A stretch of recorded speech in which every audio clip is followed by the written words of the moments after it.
Bueno, ahí están las serpientes venenosas en general, ya hablando de especies. La familia a la que pertenecen es la familia Viperidae, ya, Viperidae. Esta subfamilia Crotalidae, ya, que no creo que sea motivo de pregunta examen. Esto sí les pueden preguntar, los géneros. ¿Cuáles son los géneros que, digamos, sí nos interesan? El género Botrops es el más abundante, cuidado. Es el más abundante, son más o menos 40 especies de Botrops en nuestro territorio, ya, en Perú.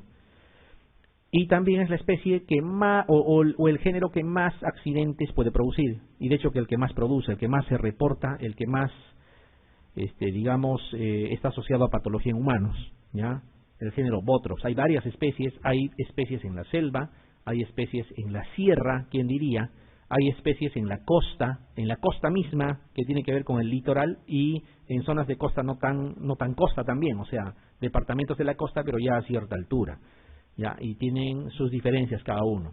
Ese es el género Botrops. Uno que se le parece mucho es el que está al último, el género Botriopsis, ya, Botriopsis. Si hay algún género que es exclusivamente arborícola, es el género Botriopsis. Eso acuérdense, por favor, ya. El género, vamos a decir, exclusivamente arborícola, ahí está. Si por algún motivo está fuera, tiene que volver a subir. Es el género Botriopsis, ya, Botriopsis. Botrops, comportamiento de la mayoría a nivel terrestre, algunos tienen comportamiento dual, ya, pero los que sí están sí o sí en árboles es el género Botriopsis. Siguiendo en lo que es abundancia y digamos casuística, hablaríamos del género Lachesis. Ya, el género Lachesis tiene en realidad una sola especie importante, es la Lachesis muta, así como suena, Lachesis muta, alias Xuxupe, así le llaman, ¿no? En la zona donde está. Es una serpiente dentro de las venenosas, la de mayor dimensión, ya es grande, llega a 3,5 metros, o sea, es grande, casi el tamaño de una boa pequeña, ¿ya? El género Lachesis, representado por esa especie Lachesis muta. Y también, ¿por qué se caracteriza esta Lachesis? Es que todas las demás, hablando al menos de los que tenemos en nuestro medio, son vivíparos, o sea, nacen y empiezan a vivir, literalmente, excepto justamente Lachesis. Lachesis es ovíparo, ¿ya? Y el género Lachesis, ¿quién diría? La hembra pone los huevos y también cuida, como si fuera un ave, qué sé yo, cuida hasta que nacen los críos, ¿ya? Entonces eso es una particularidad de Lachesis. Crotalus es ya en menor cuantía, es lo que menos se reporta en el Perú. En el Perú lo que menos reportamos es accidente por Crotalus, ¿ya? Accidentes por Crotalus. Y Crotalus, a diferencia de lo que la gente podría creer, a diferencia de lo que incluso nosotros en algún momento podríamos imaginarnos, a veces extrapolamos lo que hemos visto o lo que sabemos de otros territorios y asumimos arenales, asumimos desiertos, por ejemplo, para Crotalus, cascabeles. En realidad no es así. En nuestro medio están en zona de jungla, ya, pero hay un sitio específico, no están en Loreto, en Ucayali, están en la zona norte de Puno. Uno escucha Puno y se imagina el lago Titicaca y cree que eso nomás es Puno, pero Puno tiene una zona de selva, la selva de Sandia, ¿ya? Y es en esa zona donde la mayoría de los accidentes por Crotalus se han reportado. No se han visto en otras zonas. La zona sur de Tambopata también, obvio. O sea, la parte de Madre de Dios que colinda con esa zona puede ser, ¿ya? Pero no hay más lugares, ¿ya? No hay más lugares. Si les preguntan en qué zonas encontramos Crotalus, ya no es Iquitos, no es Ucayali, no es la selva central, ni son los desiertos de Ica y por ahí les ponen Puno, lo que pensaban descartar de entrada, más bien esa es la respuesta, ¿ya? Puno, o la zona sur de Madre de Dios, o sea, Tambopata. Bueno, y este género Portirium, ya en realidad está en discusión si realmente lo tenemos en nuestro medio. Se ha reportado eventualmente, pero donde sí existe seguramente es en la zona sur de Ecuador, hasta ahí más o menos con toda seguridad llega. Este género Portirium solamente lo mencionamos, ya. Va a haber autores que van a considerar que no, o sea, para nada, no tiene nada que ver, ya. Se parece al Botrops por sus hábitos, por su tipo de veneno, por su tamaño, etcétera. solo que son de color más o menos rojizo, ya, a diferencia del Botrops que es medio plomo, ya, pero digamos como que está en duda si realmente está en nuestro territorio o no. Pero los otros sí, Botrops, la que más abunda, Botriopsis, que se parece y está en árboles, Lachesis, la que le sigue en cantidad, y Crotalus, el que menos se reporta. Ya, así más o menos es este panorama. Bueno, a ver, aquí hay un error de tipeo, si ustedes se dan cuenta. ¿Qué debería decir? Está bien, las siguientes especies, la intención de la pregunta está bien. Las siguientes especies de ofidios son, acá debería decir vivíparos, debería decir, ¿sí? ¿No es cierto? Arreglen eso, ¿ya?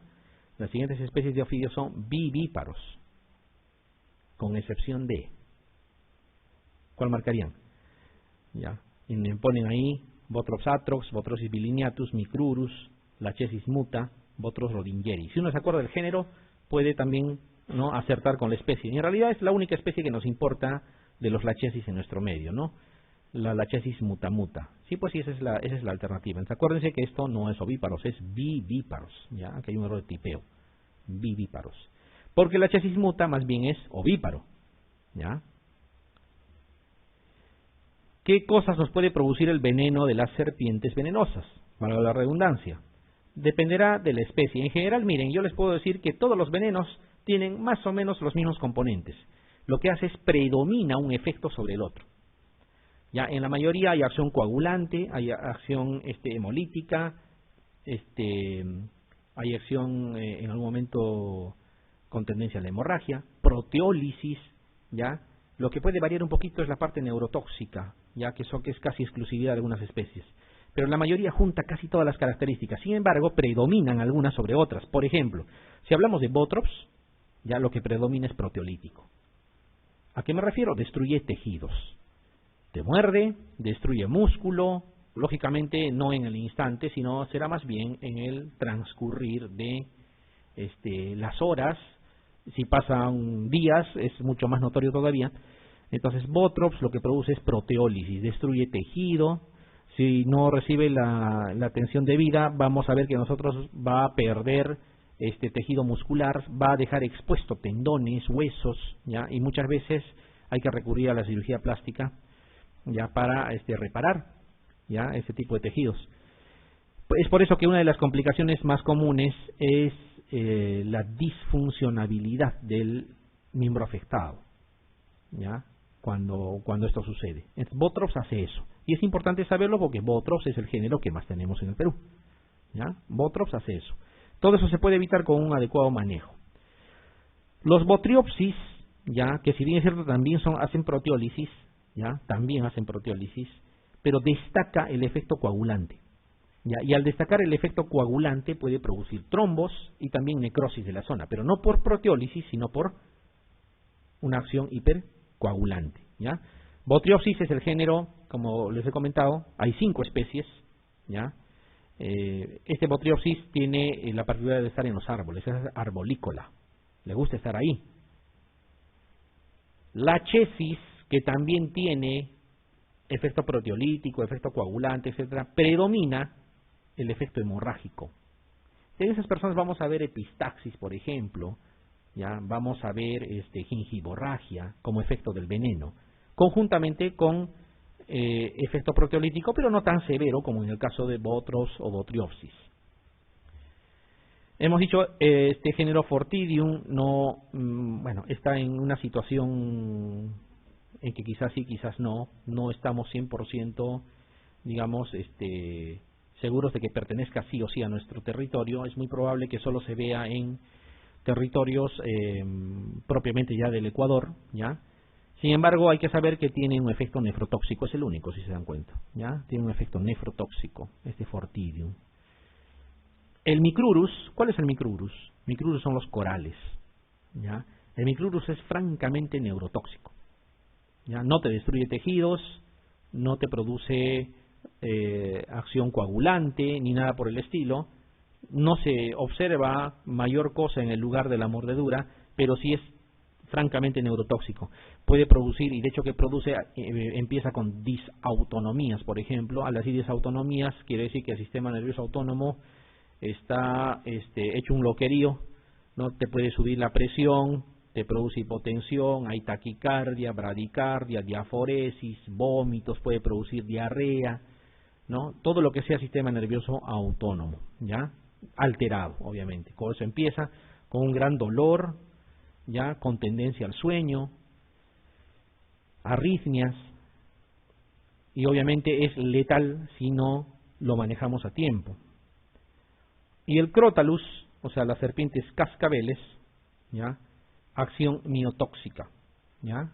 Miotóxica, fundamentalmente a nivel de tejido muscular va a producir ese efecto de lesiones, ya que después esas toxinas entran en circulación y también produce un estado generalizado, ¿no? Ya lo veremos cuando vayamos hablando uno por uno. Miren, estas salvedades hacen aquí la chesis, que te produce, como hemos comentado, la epistaxis, la gingivorragia, por encima del efecto proteolítico. También puede desencadenar acción vagal, ¿ya? Y acción vagal, ustedes saben, se traduce muchas veces por desvanecimientos, ¿no? Bradicardias, dependiendo, ¿ya? Dependiendo, entonces hay que tener presente eso. Hay veces de que el paciente lo traen y que no se logra describir, sobre todo cuando el accidente sucede de noche, exactamente de qué especie se trataba, ¿ya? Y uno puede intuir por las manifestaciones más o menos de qué cosa puede ser. Bueno, las manifestaciones clínicas aquí están. Fíjense que la mayoría de las veces son manifestaciones de tipo local, o sea, lo que sucede en el sitio de la mordedura independientemente de la especie, ¿ya? O sea, juntamos a toditas las especies y sacamos un promedio y esto es más o menos lo que va a haber. Hay edema, dolor y eritema, o sea, flebosis, ¿no? En la zona de mordedura, ¿ya? Están viendo los mayores porcentajes aquí. Podría haber manifestaciones sistémicas, ¿ya? Fiebre ya es una manifestación sistémica, no siempre está presente. La cefalea intensa, que a veces es subjetiva, pero sí puede haber sensación vertiginosa, mareos, náuseas, eso ya es reacciones sistémicas. Y esto de aquí, manifestaciones hemorrágicas, eso sí nos pone en alerta, esto ya está condicionando incluso la vida del paciente, gingivorragias, zonas equimóticas distantes incluso a la zona de mordedura, ya es por alteraciones en la cascada de la coagulación. Puede producirse anemia cuando hay hemólisis, ¿ya? El tiempo de coagulación es importante medirlo. A veces te reportan sangre incoagulable, o sea, proceden y pasa los minutos y sigue el tiempo de coagulación. En realidad no tiene un tiempo definido. Puede haber leucocitosis, etcétera. A todo esto hay que agregar que puede haber sobreinfección bacteriana, porque la mayoría de las especies se ha demostrado de que a nivel del aparato inoculador, a nivel de saliva y de cavidad oral, también hay anaerobios, ya bacilos gram negativos, y que durante la inoculación puede haber un efecto sumatorio de ambas cosas. Es por eso que empíricamente se sugiere iniciar terapia antibiótica también, ¿ya? Terapia antibiótica. Y estas son las complicaciones. Lo otro era lo que se debía de manifestar sí o sí, y puede llegar a esto. Miren, esas manifestaciones locales de flebosis, etcétera, por la sumatoria del efecto de las bacterias que pueden inocularse, también puede formar abscesos dentro de todo el contexto, ¿ya? La necrosis, infecciones más severas como celulitis, puede llegar a gangrena, fasciitis, y ustedes saben que estas son situaciones muy serias para el caso de, digamos, hablando de la sobrevida del paciente. Ya, es por eso que muchas veces se llega a la cirugía a pesar de haber neutralizado el veneno y la persona queda con una extremidad realmente disfuncional, ya, porque ha perdido tejido muscular, algunos tendones han sido reparados, etcétera. Ya, muchas veces el tejido óseo queda expuesto también. Y las complicaciones que se dan a nivel sistémico, como han visto, es solamente una exacerbación de los mismos síntomas. Por ejemplo, esa anemia puede llegar a ser anemia severa. Y ahí si es una anemia severa aguda, hay que tener cuidado. Antes de transfundir, ¿qué se hace? Hay que neutralizar, hay que superar el efecto que está causando la hemólisis. Porque si ustedes solo transfunden, le están dando más sustrato, ¿no?, a un fenómeno que ya se está dando. Les pongo un ejemplo. No sé si esto lo han tocado cuando hacían Bartonella. La Bartonella puede producir hemólisis también, ¿no es cierto? ¿Qué pasa si viene una persona con 4 de hemoglobina? 3, pónganle de hemoglobina. ¿Necesita transfusión? Sí, pero en ese momento todavía no. Primero hay que tratar con los antibióticos a la bartonela durante 24 horas para que el efecto fisiopatológico de lo que está produciendo la hemólisis se controle. Recién ahí tú puedes transfundir sangre. Si tú de inmediato le transfundes, ya el fenómeno por el cual se está dando la hemólisis sigue ahí. Le estás dando más sustrato nada más para que haga más hemólisis con más ganas. Entonces, eso mismo sucede acá. Puede haber una sepsis severa, ya obviamente con bacteriemia, puede llegar al shock séptico y obviamente el fallecimiento del paciente. Puede haber taponamiento renal, es una cosa que nos preocupa bastante, porque si llega a esto hay que hacer hemodiálisis. Y en los lugares donde esto sucede normalmente no son hospitales muy implementados, que se diga, ¿ya? Coagulación intravascular diseminada como parte de las complicaciones anteriores. Ya, pero felizmente son complicaciones, como ven aquí, sistémicas, que no son el común denominador. Normalmente, ya con la ayuda y con lo que se tiene que hacer, normalmente salen adelante los pacientes, ya, salen adelante. Lo que sucede es que a veces, vamos a decir, realizan acciones que no están recomendadas o que están proscritas. Por ejemplo, el torniquete. El torniquete no se debe de hacer. El torniquete aumenta la isquemia distal, el torniquete, lo poco de sangre que estaba llegando está suprimida, aumenta la isquemia, aumenta el dolor, y cuando retiras el torniquete, todas las toxinas que estaban distales entran en circulación y hay colapso. O sea, es un problema, no se debe usar torniquete, ¿ya? Va a empeorar la isquemia y va a aumentar la necrosis. No se aplica hielo tampoco, ¿ya? Eso no se debe hacer. Tampoco se hace eso que ve en la película de Tarzán, que se corta y se succiona la sangre, y todavía evitando de que tengas lesiones en muelas, no sé qué más. No se hace eso. El cortar, estás lesionando más una zona ya lesionada, y el succionar, estás creando más isquemia. No se hace eso. Todavía con el riesgo de que puedas tener problemas. Eso de cortarte y dejar que la sangre salga para que el veneno se vaya tampoco es real. Ya son cosas que no se debe hacer. Y si ustedes se dan una vuelta por Emancipación, acá en nuestro medio, pregunten a ver succionadores de veneno de serpiente, y les van a decir, sí, aquí tengo estos modelos. O sea, fíjense, hasta han fabricado dispositivos para algo que no se debe hacer. ¿Qué se debe hacer en la mordedura de serpiente? En el momento del lugar, inmovilizar la zona lesionada, porque el movimiento causa dolor, hacer un vendaje no compresivo, sino más o menos que cubra, ¿ya? Y trasladar al paciente. Esto es lo que se tiene que hacer, no torniquete, ¿ya? Ni colocar hielo, ni mucho menos plantas medicinales, otras cosas que se hacen porque puede causar problemas. En el momento de la succión, por ejemplo, la saliva del humano no es una saliva libre de bacterias, puedes más bien tú empeorar el cuadro inicial. Y cuando es necesario llegar a tratamiento de tipo quirúrgico, ya estas son las cosas que pueden quedar. Lo que más destaca es la disfunción del miembro afectado, lo que les comentaba, ya la mayoría de las veces. Felizmente no en muchas, pero sí un porcentaje importante puede terminar en amputación. Cuando ya la situación es extrema, termina en amputación, o el mismo torniquete lo termina amputando, ¿ya? Puede haber otro tipo de complicaciones de tipo quirúrgicas también, que no son tan importantes. Aquí es más que todo la disfunción del miembro afectado, ¿ya? Que hay que tener en cuenta. Y aquí están las especies que habíamos comentado. Habíamos dicho Botrops es el género más común, el que más accidentes ofídicos produce. Tenemos el Botrops atrox, ya que le llaman también jergona o jergón de la selva, ya a este Botrops atrox, jergona o jergón. Miren, vamos a recordar las características. Cola que no termina de forma puntiaguda, cuerpo cubierto por escamas opacas, no son brillantes, cabeza triangular.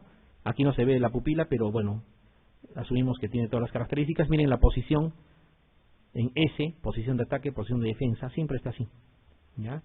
Entonces este es un tronco de árbol que está caído, que normalmente quienes han caminado en selva no me dejarán mentir, uno camina y tiene que pasar este tipo de cosas N veces, ¿no? 100.000 veces de ir y 100.000 veces de vuelta. Entonces uno tiene que mirar.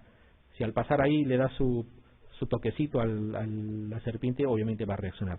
Miren todo el territorio que abarca el Botrops atrox. Botrops es o el género que más accidentes produce, y la especie dentro de ese género que más problemas causa justamente es este de aquí, Botrops atrox, ¿ya? Es la especie más importante en el Perú. Y fíjense todo el territorio, toda la cuenca amazónica prácticamente, que comprende Loreto, Ucayali, Madre de Dios, ¿no? Botrops atrox, jergón o jergona. Ya, alguien podría decir, pero yo he visto jergón en otras zonas, quienes digamos han tenido la oportunidad de observar. El problema es de que a otros A otras especies Botrops también le llaman jergón en otros lugares, pero no es este Botrops atrox. El tamaño no es tan grande, hasta 1,5 metros más o menos, ¿ya? Y miren lo importante, ¿por qué produce tanto accidente? ¿Ya? Porque si bien es cierto está en el bosque húmedo, como están viendo aquí, ¿ya? Están en diferentes zonas, ¿no? Miren, fíjense, montaña baja, lo que le llamamos ceja de selva, está en selva baja también, en zonas de árboles, no arriba, pero en zonas de árboles, en arroyos, en lagos, en ríos, e incluso, miren, áreas de cultivo. Llega hasta alrededor de habitaciones o zonas urbanas con malezas. O sea, es importante que las personas hagan limpieza. Eso se acostumbra a hacer en zonas donde hay, digamos, la presencia de este tipo de serpientes, porque eso puede condicionar que detrás de tu habitación haya presencia de este tipo de animales, y obviamente puede causar accidentes, sobre todo en niños, ¿no? Entonces, de ahí que es importante, ¿no? Botrops atrox o jergón de la selva, jergona también le llaman, ¿ya? Su acción es proteolítico, ¿ya? Acción proteolítica, destruye tejidos, ¿ya? Destruye tejidos, fundamentalmente eso hace. Este es un Botrops también, ¿ya? También es el Botrops atrox. Miren, no termina en forma puntiaguda la cola, cabeza triangular, ahí se ve la pupila elíptica, ¿no? Se logra distinguir. El cuerpo es áspero por escamas que no son lisas, ¿ya? ¿Y por qué les estoy mostrando esta figura de este Botrops? Este es un Botrops juvenil, así le llaman. ¿Ya? Y lo que les voy a narrar es un fenómeno importante, que hay que saberlo. No creo que les pregunten, de verdad, pero sí es importante que lo sepan como parte de lo que estamos hablando. Lo que sucede es que hay muchas personas que viven en las zonas, ya hablamos de Loreto, Ucayali, por ejemplo, y que les dicen, yo juro de que he visto un Crotalus, una cascabel. Y no es que te estén mintiendo, ellos creen haber visto. Es más, en su memoria está que han visto un cascabel. ¿Qué es lo que han visto? No han visto a un Crotalus, han visto a un Botrops juvenil. ¿Ya? ¿Qué cosa es lo que pasa? ¿Cuál es el comportamiento del Botrops juvenil? El Botrops juvenil no tiene la experticia que tienen los adultos de esta especie para cazar sus presas.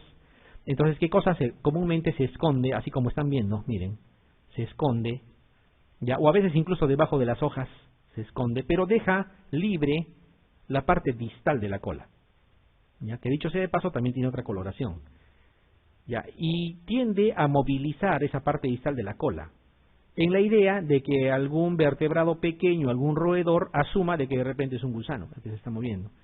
Lo atrae y cuando ya lo tiene lo suficientemente cerca, obviamente lo atrapa, ¿ya? Entonces, en ese afán de estar moviendo la cola distalmente, mueve hojas secas y a veces mueve rápido. Entonces, una persona que está caminando ahí, una persona común y corriente, que obviamente no ha estudiado especies ni géneros ni nada, simplemente vive en la zona, y ve una serpiente, logra distinguir que está moviendo la cola distalmente haciendo sonar, cree, pues es un cascabel. Ya, pero no es un cascabel. O sea, lo que ven esas personas son Botrops juveniles, tienen ese comportamiento, ¿ya? Eso es lo que hacen con la parte distal de la cola. Según van haciéndose adultos, dejan ese comportamiento. Entonces, las personas que dicen, yo sí he visto cascabel, he visto Crotalus en alguna zona de selva, lo que han visto es un Botrops juvenil, ¿ya? Un Botrops juvenil. Y no han visto una cascabel propiamente dicha, o un Crotalus. Ya, eso es importante recordar. Bueno, el Botrops atrox es el más común. Acuérdense que el género Botrops es el más importante. Tenemos este otro, Botrops rodingeri. Este Botrops rodingeri es de la costa. Ya, y fíjense siempre su actitud, ¿no? Las especies venenosas se posan así. ¿Ya? Botrops rodingeri. Este Botrops rodingeri, fíjense, la forma triangular de la cabeza. El que quiere, dígale, es forma acorazonada, como quieran, media aplanada. ¿Ya? Ahí están seguramente las pupilas elípticas, tiene su foseta loreal. La cola no termina de forma puntiaguda, siempre tiene una forma roma al final. Las escamas son ásperas, no tienen brillo. Ya, este es el Botrops rodingeri. También produce lesiones proteolíticas a nivel de tejido, igual que el Botrops atrox. Pero fíjense, no está en la zona de selva, está en la costa. Pero hablamos de costa a costa, o sea, colindante con el litoral incluso, ¿ya? Fíjense, abarca desde La Libertad hasta la zona sur de Ica, ¿ya? En las zonas costeras, en esas zonas de acantilados donde existen roqueríos aledaños a la zona del litoral mismo. En esas zonas es habitualmente hacen su presencia, ¿no? Están ahí. Ya, entonces una persona que deambula, no habría motivo para deambular en esas zonas en realidad, pero una persona que pasa por ahí debería tener cierto cuidado siempre porque puede causar problemas. Entonces es importante cuando preguntan en qué lugar ha sufrido la agresión la persona que llega. Llega a la emergencia y les dicen, yo estaba, me acababa de bañar en la playa y luego caminé por ahí y me mordió. Bueno, debe de ser un Bothrops rodingeri, ¿no? Porque ese es su comportamiento, ese es su lugar. En zonas así como esta, ya, en zonas como estas. Cuando la marea sube de improviso, una ola les logra alcanzar, a veces los tira para abajo, pero luego vuelven a subir y están más o menos por ahí, ¿no? No son en zonas de playa, así de arena, como uno podría pensar, están en ese tipo de zonas. Bothrops rodingeri, está en la costa entonces no es ajeno a nuestro medio este tipo de problemas. ¿Ya? Este es otro, Bothrops pictus, ¿ya? Bothrops pictus. Fíjense, está en los departamentos de la costa, pero ya no es costa a costa, está a cierta altura. ¿Ya? Ustedes saben que Lima también tiene su zona de sierra, ¿no es cierto? Ya, en esas zonas puede ser. Ya, ¿cuáles podrían ser, digamos, las zonas? Guarochirí, ¿no? Exagerando de repente Santa Eulalia, en zonas propicias donde pueda haber, ahí pueden encontrar. Ya, pero hay que acordarse, si hay una especie en extinción en nuestro medio, es justamente el Bothrops pictus. Ya, acuérdense, esta es una especie que está en extinción, en proceso de extinción. Lo que sucede es que su hábitat ha sido reducido, o sea, las personas han empezado a invadir cada vez más su territorio y obviamente el ecosistema que necesitaban para su subsistencia ha ido, digamos, cada vez reduciéndose más. Fíjense, hasta 2.300 metros sobre el nivel del mar se puede encontrar. Ya, entonces habrá en zonas más altas también, ya por eso están viendo aquí departamento de Ayacucho, por ejemplo, zonas altas de Arequipa, ¿no? Son zonas donde se puede encontrar, ¿no? Desde la zona de Ancash, Lima, ¿no? Pero siempre a altura. Este es el Bothrops pictus, y este Bothrops pictus, como decimos, está en proceso de extinción, probablemente un tiempo más será, luego desaparecerá de nuestro medio. Ya, y su tamaño también no es muy considerable, pero también produce lo mismo. Muerde y te produce lesiones proteolíticas. Todos los Bothrops producen proteólisis, destrucción de tejidos, ¿ya? Fíjense siempre la característica de las escamas opacas, ¿no? Cabeza triangular, ¿no? Y siempre la posición de ataque, ¿no? Siempre intentando formar una S. Bueno, le llaman posición de ataque, no es que ataque, ¿no? Es la posición en la que habitualmente está lista para defenderse, podríamos decir. Y fíjense, hemos visto Bothrops en la selva, hay Bothrops en la costa, en la no muy costa también, y hay Bothrops en la sierra, ¿ya? En la sierra, no en la zona de, digamos, porque si yo hablo, por ejemplo, de estos dos departamentos, de Cusco y Puno, tienen zonas de ceja de selva, ¿no? Llegando a la selva baja incluso. No, me refiero a la zona selva, ¿no? Y ahí encontramos el Bothrops andinus, o andianus, como quieran, ¿ya? Este Bothrops, como su nombre lo indica, se ubica ahí. Los dos únicos lugares en el Perú donde se han descrito es Cusco y Puno, porque obviamente se va más allá, en la zona de Bolivia también está, ¿ya? Este Bothrops ya está hasta más altura. Miren, ¿quién diría que a 3.000 metros sobre el nivel del mar yo puedo encontrar o puedo tener accidentes ofídicos? Claro que sí puede haber accidentes ofídicos. 3.000 metros ya es una cosa considerable, ¿no es cierto?